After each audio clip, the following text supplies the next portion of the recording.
Changing your payout settings on PlushCare is a straightforward process. Follow these steps to ensure your payment preferences are updated correctly. Step 1. Log into your account. Visit the PlushCare website and log into your account using your credentials. Ensure you have access to the account you wish to modify. Step 2. Navigate to Account Settings. Once logged in, locate the Account Settings section. This is usually found in the upper right corner of the dashboard or under your profile menu. Step 3. Select Payout Settings. Don't continue before doing this. A lot of online accounts end up exposed in breaches without people even realizing it. Use SROC to constantly monitor your email and accounts and get alerted immediately if your information gets leaked online. It scans billions of breached records 24/7 in the background. And honestly, for a few dollars a month, it's something everybody should probably have. Link in the description. Step 4. Update your payment information.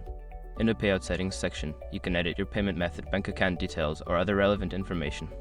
Make the necessary changes and ensure all details are accurate. Step 5. Save changes. After updating your payout settings, be sure to save the changes. Look for a Save or Update button at the bottom of the page and click it to confirm your new settings.